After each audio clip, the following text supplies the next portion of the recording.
Well, welcome to the FY24 NJ Build Women and Minority Veterans in Construction Technical Assistance Workshop. Today, we'll be presenting you that Women and Minority Veterans in Construction NGO, the Notice of Grant Opportunity. It was posted on March 1st of this year. The application process is going to be done through a database called IGX. We will provide you with some information on how to make sure you're registered and also how to ensure you're completing the application process accurately and hopefully provide you with insight so that the process of completing that application isn't so difficult. So we'll get started here with our first slide. So in March of 2018, Governor Murphy announced the development of the Office of Apprenticeship within the State Department of Labor here in New Jersey, as well as the creation of the New Jersey Apprenticeship Network, with the Office of Apprenticeship being a part of that New Jersey Apprenticeship Network. Any users of the apprenticeship process within New Jersey are a part of that New Jersey Apprenticeship Network, which would include, in some way, shape, or form, grantees of NJ Build grants. Our mission is in building the New Jersey Apprenticeship Network was to create the Office of Apprenticeship and to work closely with USDOL and serve as the one-stop shop for employers, nonprofits, secondary and post-secondary institutions that are interested in developing apprenticeship opportunities, so we can ensure that there's a seamless process for that creation. We created grant funding opportunities that we provide funding out to those providers to ensure that the apprenticeship model can be expanded on, whether it be into new industries and occupations or to expand on existing occupations that are already approved through USDOL. We work to support new and expand on existing pre-apprenticeship and USDOL registered apprenticeship programs. We establish pre-apprenticeship and apprenticeship programs in non-traditional high-growth occupations and sectors, expand on New Jersey Apprenticeship Network to facilitate interactions between industry, educational institutions, training providers, and job seekers. We work to better align secondary, post-secondary, adult education, and occupational training to meet labor demands unique to New Jersey and develop career pathways that lead to economically sustainable wages. Work to help apprentices earn college credits and access to robust career counseling and increase diversity and inclusion in apprenticeship programs, and we look to remove economic barriers to training and upskilling through targeted investments in whether it be populations that are at risk or occupations that are in need, industry sectors that are in need. The New Jersey Apprenticeship Network's vision is to develop sustainable talent pipelines by aligning pre-apprenticeship and apprenticeship programs with the needs of employers, training providers, and job seekers. Our focus is on driving economic development through skills and educational attainment, concentrating efforts on sector-focused, demand-driven training and education programs that lead to better paying careers, advanced credentials, and skills attainment, and developing an ecosystem that provides multiple years of economic support to businesses and individuals for occupational skills training, leading to sustainable wages and upward mobility for workers and increasing the talent pipelines for those employers. So what is a registered apprenticeship program? A registered apprenticeship program is a program that is approved by the United States Department of Labor that is an industry-driven structured training program that allows the apprentice to earn while they learn. Usually a program has a minimum of 144 hours of related technical instruction, which is our classroom training aspect, and 2,000 hours of on-the-job training. It can be up much more than that.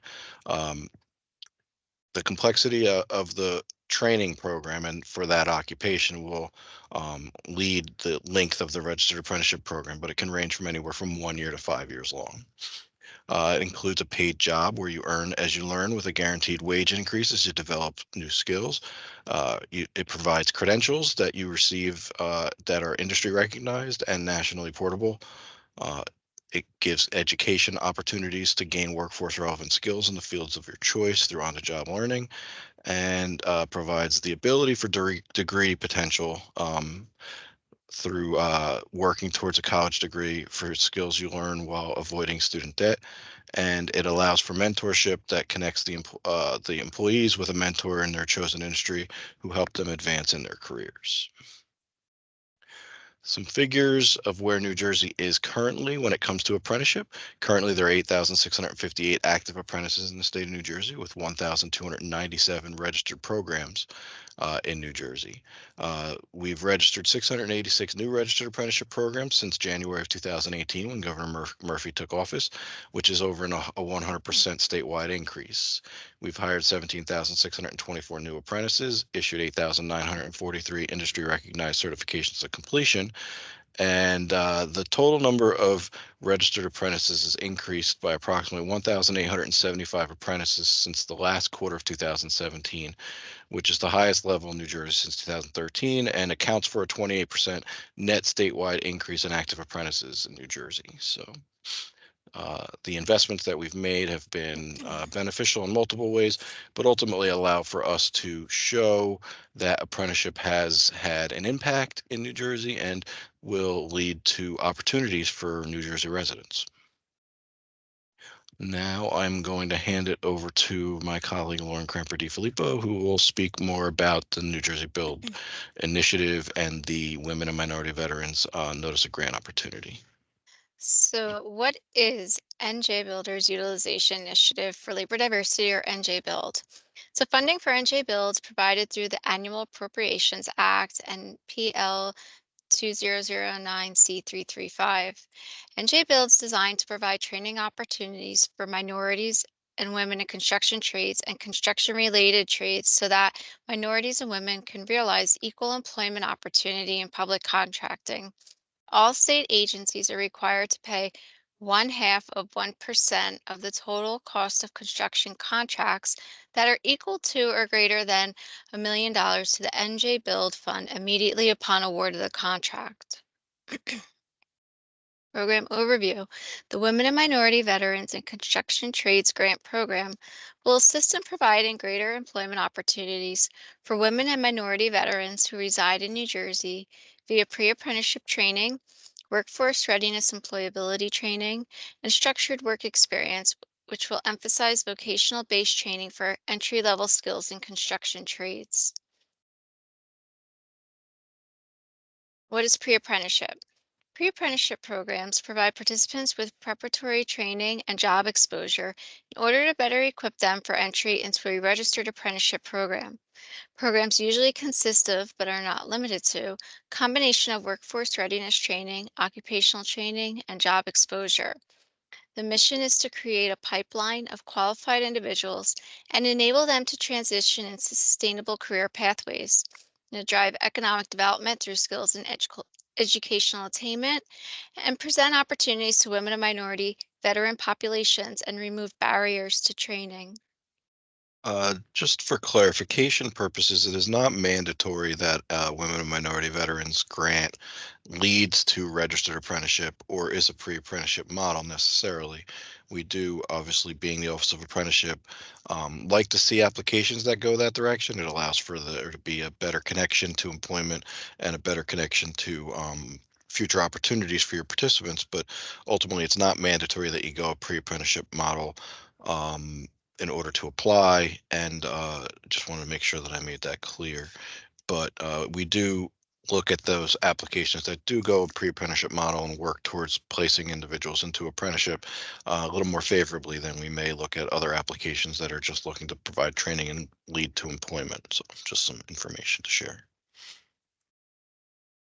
The elements of pre-apprenticeship are approved training and curriculum, strategies for long-term success, access to appropriate support services with a one-stop connection, promote greater use of registered apprenticeship, meaningful hands-on training that does not displace paid employees, and facilitated entry and/or articulation. Applicants must have an established connection to at least one registered apprenticeship program or sponsor. And that note at the bottom of this page is specific to applications that are leading to apprenticeship as your outcome. NJ Build aims to strengthen access to employment and training for women and minorities in the construction trades. Participant eligibility includes women and minority veterans interested in a career in the construction trades. Must be a female or minority veteran residing in New Jersey. Excuse me, must have a legitimate interest in the construction industry and must be registered with a one-stop career center, and if eligible, be WIOA co-enrolled and offered appropriate services such as interviewing skills, resume writing, career exploration, and other supportive services. Veteran. As defined in 38 USC 101(2), the definition of a veteran is a person who served in the active military, naval, or air force, and who is discharged or released there from under conditions other than dishonorable. A reservist or a member of the National Guard called to federal active duty or disabled from a disease or injury incurred or aggravated in the line of duty or while in training.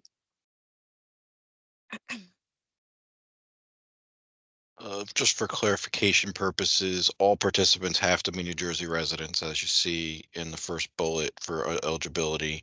Um, and all employers placement that or any services that are being provided and funding is being issued have to be New Jersey-based training providers, New Jersey-based employers. So the goal here is to benefit New Jersey as a state with this funding in order to ensure that we increase the number of women and minorities that are both skilled but also obtain employment in the state of New Jersey. So The deliverables. The following objectives have been established to achieve the goals of increasing opportunities for the employment of women and minority veterans in the construction industry and to address the building and construction industry's need for better prepared apprentices and journey persons. One, to recruit participants through active marketing, recruitment, and outreach strategies. Two, to provide job coaching and employment preparation to women and minority veterans. Three, to assist with job placement services targeting employment in a USDOL registered apprenticeship program or other construction related employment paying no less than $16 per hour. Or to obtain sustainable employment in any building and construction trades occupation. And number five, to obtain sustainable employment in an ancillary occupation associated within the building and construction trades, paying at least $16 per hour. it's important to understand that the training is one aspect of this program, but outcomes are another, and outcomes require them to either enter into a registered apprenticeship program or receive employment minimally making $16 per hour at that job. The job, though, has to be in the construction trades for it to be considered um, an outcome, an approved outcome, and for it to be a positive outcome for NJ Build funding. So if somebody gets training and then receives a job doing something other than what they received training for, although that's beneficial to the individual, that wouldn't count as a positive outcome for our grant program. As you can see, we do allow for some of the ancillary occupations within the building construction trades to be approved as well. So sometimes that might require you to ask questions of us to see whether or not it's an approved occupation if placements occur, but ultimately it's necessary that I make that distinction. We don't necessarily only care whether somebody gets a job in this case because of the way the funding is allocated, where it comes from, and what it's meant to do, which is to increase the number of women and minorities that are working in the construction trade specifically. The outcome would be specifically only something in the construction trades or its ancillary occupations. Program outcomes. Participants must participate in all components of the program. Participants must be registered at the One Stop Career Center. Graduate a minimum of 75% of program participants from the training program. Provide placement services into either a USDOL registered apprenticeship program or into employment within a construction job with a starting wage of at least $16 per hour. Conduct follow-up for job retention post-placement, a minimum of one industry valued credential, and assist participants to acquire such documents such as a driver's license, state ID, birth certificate, etc. Case management, supportive services, and job coaching. Applicants are required to provide the following services: assessment of program participants to determine if additional supportive services are needed, provide ongoing case management services during the training program and after job placement, which is a minimum of 60 days for retention. Each participant must obtain at least one industry recognized credential and provide job coaching and job placement services linking participants to USDOL approved registered apprenticeship program and trade-related employment. Note that grantees can include a needs-based stipend in your budget to enable participation. Stipend payments can be paid to the participants on a biweekly basis and cannot exceed $250 per week.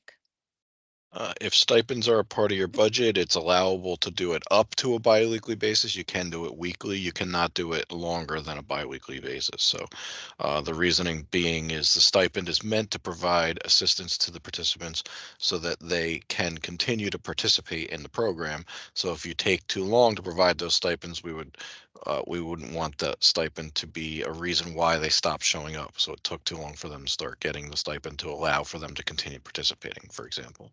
So stipends have to be issued within at maximum a biweekly basis, but can be issued more regularly than biweekly. Funding and contract information. Funding for fiscal year 2024 is expected to be $2 million and is contingent upon the availability of funds. The contract length will be 18 months. Competitive proposals will have a cost per head of a maximum of $15,000. Funding from this grant announcement should be used to support training in the construction and building trades. Any construction crafts, administrative support, and/or operational occupations are acceptable. This includes professional titles as well as skilled trades. Awarded applicants will have administrative responsibilities, including but not limited to the archiving of records, completing the monthly reports, and attending required meetings. Couple of pieces of additional information here. When we say maximum cost per head of $15,000, that would mean that if you say you're going to train 10 individuals, the maximum allowable cost or a maximum budget that you can request of us is $150,000. You just take the number of participants, multiply it by the 15,000. That's the maximum you're allowed to ask for. Um, you obviously can ask for less than $15,000 per participant, but you cannot ask for any more than $15,000 per participant. I believe we're going to get into this in another slide, but just in case we don't, there is a maximum allowable administrative costs percentage of 10%. You cannot go above that 10% of the total budget. So once again, if you have a $150,000 grant, the maximum that you can have allocated uh, to administrative costs would be $1,500, right? Or is it 15,000? I can't do math right now, but either way, it'd be 10% of the $150,000. The application process. So your proposal components, and these are required documents. All required information must be submitted in the IGX system. Applicant information, counties to serve, previous funding, consortium partners and letters of commitment, your deliverables, your activity plan, your statement of need, your organizational commitment and capacity, your training curriculum and schedule, program sustainability plan, your tax clearance certificate, your past performance narrative, and a budget summary and details. Just for clarification purposes, your consortium partners and letters of commitment, those letters of commitment are mandatory. You have to have one for every partner that you are listing. And those letters of commitment should show a commitment to hiring the individuals that are being trained. So that's the level of commitment that we were looking for and the level of commitment we would expect from partnering with them as a provider or as a partner of your grant. So. First steps if you're considering applying, ensure that you're an eligible entity to apply, and that's page 3 in the NGO. Authorized official or your AO registers in the IGX. You can refer to pages 5 through 6. Your authorized official submits a letter of intent via email in pages 6 and 11. NJDOL approves the authorized official in IGX and provides access to the application. Your organization obtains a tax clearance certificate from the New Jersey Division of Taxation. You can refer to page 8. And that you register with the Department of Treasury, and that would be for NJ Start. So Ultimately, your letter of intent is your first step, along with registering in the IGX database. We're going to get into that in a few slides from now. But ultimately, those will be your first steps. But on top of that, I suggest to you that you don't wait to reach out to the Division of Taxation or to get that tax clearance certificate. It is something that for some of you, it'll take 3 days to get. For others, it might take 3 weeks. And I don't want you to get yourself in a situation where you can't have it on time and it affects your ability to submit your application. It is a requirement that we have it in order to be able to issue funding. So please reach out to the Division of Taxation, get those letters, those tax clearance certificates from them as soon as possible, or at least the process started as soon as possible so that you can have it timely, because we actually did have an applicant who was approved and we were ready to provide with funding in one of our more recent grant opportunities who we had to pull funding from because they did not get a tax clearance certificate. And ultimately, it limited our ability to be able to provide them with funding. So please get that process started as soon as you can. I will take an in-depth look at the proposal. So your activity plan, your proposal is to include specific objectives and a training plan. Your timeline from recruitment to job placement and enrollment in a registered apprenticeship, if applicable. Detailed outreach and recruitment plans, post-placement follow-up plans, and tracking the 30 and 60-day retention as required. Your statement of need, you're going to specify construction needs in their specific region. Demonstrate a need for placement services for women and minority veteran populations, and your projected number of apprenticeship opportunities. Your organizational commitment and capacity. You're going to describe your commitment to addressing the needs identified, provide the organizational support for implementing your project, and provide experience that will lead to the success of the project. Your program sustainability plan is you're going to describe a strategy for long-term success absent of this grant funding. Your training curriculum and schedule. Your curriculum is going to outline training components, including associated hours for completion of each component. It must be focused on basic skills instruction, workforce readiness instruction, and occupation-specific construction trades training, as well as provide recruitment strategies. You'll also include an attendance policy. Your past performance narrative is only required if you received prior state funding or operated a similar program. And you're going to describe performance, including the outcomes, effectiveness, and success in meeting the goals and objectives of the grant. Please note that applicants with prior unsatisfactory performance may not be funded with fiscal year 24 NJ build funding.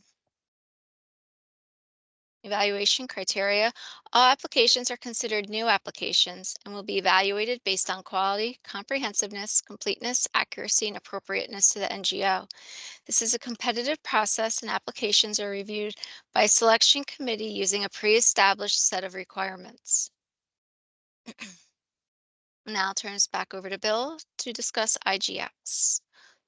So for those of you who have already utilized our IGX database or applied for other grant opportunities utilizing the IGX database, it's not mandatory that you re-register in the IGX database. You will then submit your letter of intent to us, and that letter of intent will be what tells us to look for your registration within the database and find your organization in a database so that we can give you access to the application. But for those of you who have not used the IGX database, this is some beginning slide here is the process for becoming registered within the database. So you'll log on to https://njdol.intelligrants.com and click the new user button under the login. Once you click new user, you'll see this registration form pops up. You'll provide us with the details that are asked for in this registration form. You'll enter women and minority veterans in construction in the box that's circled towards the bottom. That just makes it easier for us to find your registration when we go searching within our IGX database to approve your registration. We use this database for all of our grant opportunities here at the Department of Labor, so just know that there could be multiple grant opportunities available at the same time, and sometimes it gets a little messy in the database in order to find who you are when you've just registered as a new user. So please enter that information. Once you do, click register, and that will submit your registration. It does not give you access to the database. It just submits your registration.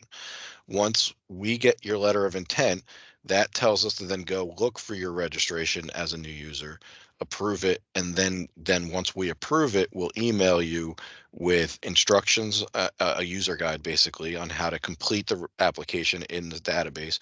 We'll also inform you at that time that your registration has been approved, and we'll give you your new username based on what you created here when you registered to gain access.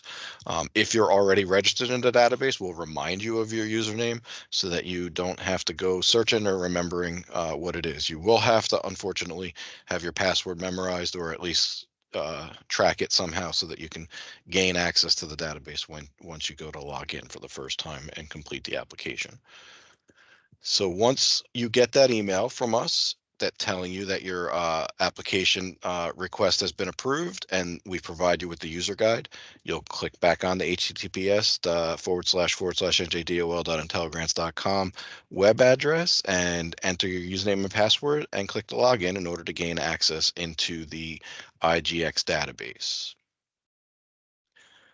Once you're in the database, it'll bring you to a dashboard page. This dashboard page has a section called My Opportunities to the right.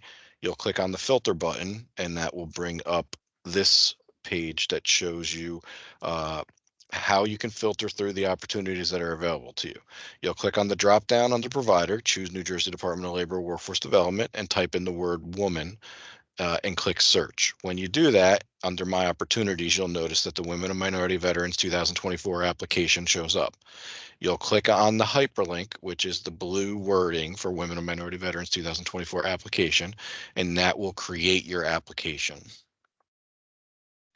The first thing it does is bring you to this agree page, which will give you a description of what the Women and Minority Veterans Grant is and agreement language. You'll click agree and it will create your application and bring you right into your application to start completing it. You do not have to fill out anything within your application this first time you're in there or complete your application in one sitting. You can do it over a time frame. Ultimately, know that when you log back into the IGX database, it'll bring you back to your dashboard page, or you can click on the home button in the top left hand corner when you're anywhere and it'll bring you back to your dashboard page. And your application, until you submit it to us, will show up in your My Tasks bin, as you can see the square around it here on the right hand side. When it's in My Tasks, you just click on the name underneath it, which is your application number, and it'll bring you into your application so that you can continue completing it and get all the pages completed so you can submit it in for a review and approval. So once you're in the application itself, though, this is what it'll look like. It'll bring you to a document landing page to start. That document landing page just provides you with basic information about your organization. On the left-hand side, you'll see a menu which includes a bunch of forms under application. All of those forms need to be completed. There's information within the Notice of Grant Opportunity, as well as information that we just provided you on some of the slides that Lauren went over on how to complete each one of those pages. But the user guide will also talk you through how to complete each of the pages as you work through the process of getting your application ready for submittal. Once you complete a page, a check mark will be put in the box automatically by the system, notifying you that that page has already been completed. If there's an error on the page, there'll be an exclamation point in those boxes. If you haven't gone to the page and done anything, it'll be blank, as you see right now on the screen. You do not have to do them in order. You can do them in any order you wish to do them, but ultimately all the pages here, other than a miscellaneous attachment page, are required to be completed. I will also say sometimes based on your budget and how you budget out the funds that you're requesting from us, your schedule A, B, or C may not be something you necessarily need to complete. If you have no salaries or personnel costs, then you don't have to start a schedule A part 1 or do a part 2 page. If you have no non-personnel expenses, you do not have to save a schedule B with nothing on it. You don't need to do that. Ultimately, it would just be a blank page. But if you do have to enter anything on those pages, then the next pages for Part A, if you do a Part 1 for Schedule A, you do have to do a Part 2 for Schedule A. That is mandatory. But otherwise, you may have a Schedule A or may not, may have a Schedule B or may not, or may have a Schedule C or may not. Ultimately, the cost summary will be a document that rolls up your entire budget and shows you your budget as a whole. It'll also tell you what the total amount of funding that you're requesting is, so that you can make sure that you're serving enough participants to meet that $15,000 maximum allowable requirement. Once you've completed all the application pages, in that left-hand menu, you'll scroll down under Tools and you'll find Document Validation. You'll click on Document Validation, and what that'll do is it'll validate that there's no pages within your application that currently have errors or issues. If it does, it'll tell you which pages, and you can go back to those pages and correct those issues. If it comes back and says there are currently no issues with your document, you can scroll all the way to the bottom under status options and choose the status application submitted. Once you do that, this box will pop up asking you if you're sure you want to complete and submit your application. Once you're ready to, you'll click OK, and you're completed with the process of completing an application, and you're ready to apply for this application. That comes directly to us. But if you needed to reach out to us for any reason, we'll give you an email address later on in our presentation, on where you can reach out to in order to gain information on whether the application was submitted appropriately. Once it's submitted, though, it will go through the process of getting scored and go to panel, and ultimately lead us to provide you with additional information later on. Some important dates for you to keep in mind are the letter of intent due date is no later than noon, April 12th, and the application due date is no later than noon, April 19th. I suggest that you try and do these things much earlier than these dates, main reason being technology is our friend until it's not. So ultimately, you don't want to give yourself or put yourself into a position where you can't get your application submitted on time because you waited till the last second to be prepared in order to submit it. So try and get these things submitted to us as early as possible to give yourself the best opportunity to complete that application and get it submitted to us as soon as you can, so that we can ensure that you don't have any issues with trying to get your application submitted timely. Within a 45-day period after the submittal of your applications, our team will have a panel where we'll review all the applications submitted, score them, make recommendations, and then let you know whether or not you've been approved or denied funding within those 45 days.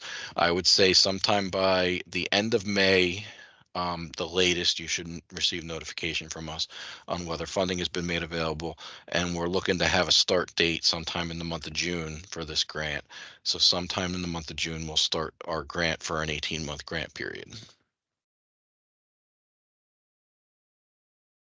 Some contact information for us here in the Office of Apprenticeship. James Manning is the Assistant Director of Office of Apprenticeship and Work-Based Learning. Myself, I'm the Contracts Administrator 3, overseeing all of our grants.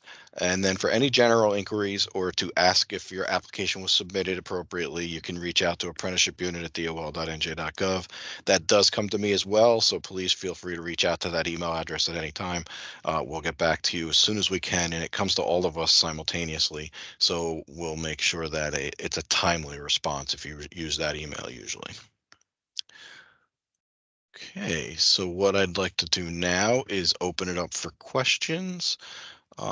If you have any questions, please feel free to ask them. Go right ahead. I mean, the slideshow, really does a good job of visualizing everything here, especially the IGX stuff, which I know sometimes changes or looks a little different, but it looks kind of the same as last year. My one question is, would you be able to share this slideshow with me? Absolutely. We'll provide you with a copy of the presentation, a copy of a frequently asked questions document, contact information for USDOL in case you needed it for any reason, as well as a recording of this presentation that we will provide a link to within the frequently asked questions at the bottom of the frequently asked questions. So we'll get that all out to you probably within the next 24 hours. We got to get it uploaded to our YouTube page, but once we get it uploaded, then we'll provide all that out to you. That's great. And so my last question, and everything else is pretty straightforward. You said that the 2024 could start in June and prior to 2023's completion. Is that what you said? Yes. Okay. Yep. All right. Yeah, it's Yeah, good the to know. expect, Okay. it will definitely start before June 30th, mainly because the funding requires so. Okay.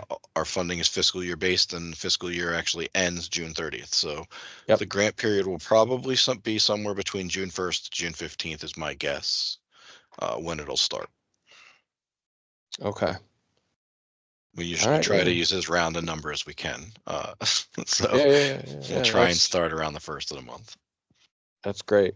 That's great. Really appreciate that. I don't think I have any other questions. Well, no worries. This Obviously, was you good. have the ability to reach out to us with any Yep. additional questions that you have. Sometimes we're able to answer them a little better in these sessions. So if you or somebody on the team attends next week's presentation, they can come Yes. with those questions as well. Feel free to reach out though, and we'll get back to you with any answers that we can provide. Due to the competitive nature, some questions can't be answered, but ultimately, it never hurts to ask. I'm sure once we get into the IGX, there'll be some questions and concerns or and whatnot. But hey, Lauren, did you say that Val's not registered for next Tuesday yet, or is she? Because I want to make sure she's on that. And can I just confirm her to be on that right here, or you want her to go through the proper channels to register? You're muted, Lauren. She'll have to register herself, but no, we were talking about today. Bill thought she was registered for today. But No, I yeah, could no, she wasn't registered for today. I know that, but I think she was supposed to register herself for next Tuesday because she knew she wasn't going to be in town today. All right, let me look. Yeah. She's definitely going to be on the call next Tuesday. I just want to make sure that she's registered. If not, I'll get her to register, or if you could just confirm her right now, it's no big deal either way. She's not registered. Okay. And you need her to actually fill out the registration, right? Yeah, That's it's how she correct. gets the link. It actually Oh, right. automatically sends her True, the link true. to the Okay. presentation or to Absolutely. the meeting. All right, cool. Yeah. Yeah, All right. I'll make sure she does then. No problem. All right, Al, do you want to stop the recording? Just want to